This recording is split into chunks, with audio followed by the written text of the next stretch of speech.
Compounder और ladies मरीज की एक्सीडेंटल शारीरिक संबंध की कहानी ऐसी है कि आपका पानी ही नहीं, अरे पानी को छोड़ो, पानी की तो गंगा बह जाएगी। बस कहानी को पूरा सुनो, मजा ना आए ना तो डाटा तक वापस कर दूंगा। दोस्तों, मेरा नाम अमर है, मेरी उम्र 28 वर्ष है। मेरे घर वाले चाहते थे कि मैं एक डॉक्टर बनूं, लेकिन मेरे घर में पैसे की ज़्यादा तंगी थी। डिग्री तो मैं कर नहीं पाया था और मैं डॉक्टरी सीखने के लिए दिल्ली चला गया था, एक डॉक्टर के पास डॉक्टरी सीखने के लिए। जहां दिल्ली में मैं डॉक्टरी सीख रहा था, वहां का मैं सबसे होशियार कंपाउंडर था। डॉक्टर मेरे ऊपर बहुत ही भरोसा करते थे और मानते थे कि ये सबसे ज़्यादा एक्सपीरियंस कंपाउंडर है, इसीलिए सबसे पहले मुझे बुलाया जाता था। एक दिन डॉक्टर साहब एक लेडीज मरीज को दवाई दे रहे थे। अंदर कैबिन से डॉक्टर साहब ने मुझे आवाज़ लगाई, अमर अंदर आओ। मैं अंदर जाता हूँ। जाने के बाद मुझसे डॉक्टर साहब बोले कि ये लेडीज मरीज है, इसके कूल्हे पे जाकर इंजेक्शन लगा दो। मैंने कहा ठीक है। मैं लेडीज मरीज को लेकर और इंजेक्शन वाले रूम में लेकर आ गया। मैंने उससे लेडीज मरीज से कहा कि अपनी साड़ी नीचे कर दो, मैं आपको इंजेक्शन लगाऊंगा। लेडीज जो है टेबल पर लेट गई। लेटने के बाद मैंने इंजेक्शन लगाने की सोची। मैंने इंजेक्शन अपने इंजेक्शन में लोड कर लिया और मैंने जो है उसके पेटीकोट का नाड़ा हल्का सा ढीला करने की कोशिश की, लेकिन उस लेडीज का नाड़ा इतना टाइट था कि उसमें खुलने की गुंजाइश नहीं थी। फिर वो लेडीज से मैं बोला, ये खुलेगा नहीं तुम्हारा नाड़ा। फिर लेडीज कहने लगी कि हाथ पे लगा दो। मैंने कहा डॉक्टर साहब ने कहा है इंजेक्शन तो आपके कूल्हे पर ही लगेगा, नहीं तो कोई साइड इफेक्ट हुआ तो उसकी जिम्मेदार खुद होगी। लेडीज बोली चलो कोई बात नहीं, आपको कूल्हे पर लगाना है तो लगा लो। फिर लेडीज बोली कि आप जाकर इसका रूम का दरवाज़ा बंद कर दो, और मैंने इंजेक्शन जहाँ लगा रहा था उस रूम का दरवाज़ा बंद कर दिया और मैंने गेट बंद कर दिया। फिर लेडीज बोली अब जैसे चाहे वैसे आप इंजेक्शन लगा सकते हो। मैंने कहा ठीक है। फिर मैंने कहा बुरा तो नहीं मानोगे? लेडीज बोली दवाई में कोई बुरा नहीं होता है, आप इंजेक्शन लगा सकते हो। मैंने जो है उसका पेटीकोट ऊपर को उठा दिया। उठाने के बाद अंदर जो है पेंटी में पहनी हुई थी और पेंटी में उसके फंसे फंसे चूतड़ इतने हैवी थे कि देखने के बाद मेरे होश से उड़ गए और मैं सोच में पड़ गया कि मैं इंजेक्शन लगाऊं या ना लगाऊं। लेडीज नीचे लेटी हुई थी, नीचे मुंह डालकर। इंजेक्शन मेरे हाथ में लोड था और लेडीज नीचे को मुंह करके लेटी हुई थी।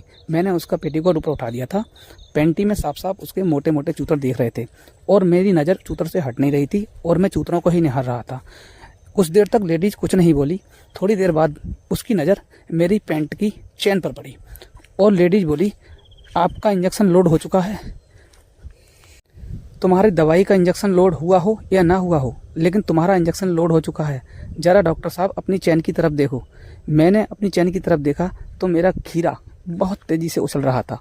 लेडीज देखने के बाद उसने मेरे खीरे को पकड़ लिया और बोली तुम्हारा खीरा बहुत दमदार है, देख रहे हो पूरी चैन को ख़राब करने के चक्कर में है, बहुत दम भर रहा है। डॉक्टर साहब आपकी शादी हो गई या नहीं? फिर मैं बोला आपके पास कितने बच्चे हैं? लेडीज़ से। लेडीज बोली मेरे पास 2 बच्चे हैं। मैंने कहा आपके आदमी क्या करते हैं? बोले मेरा आदमी बहुत ही सीधा साधा आदमी है, मैं खुद उससे परेशान रहती हूँ, उससे मेरा कुछ भी नहीं हो पाता है।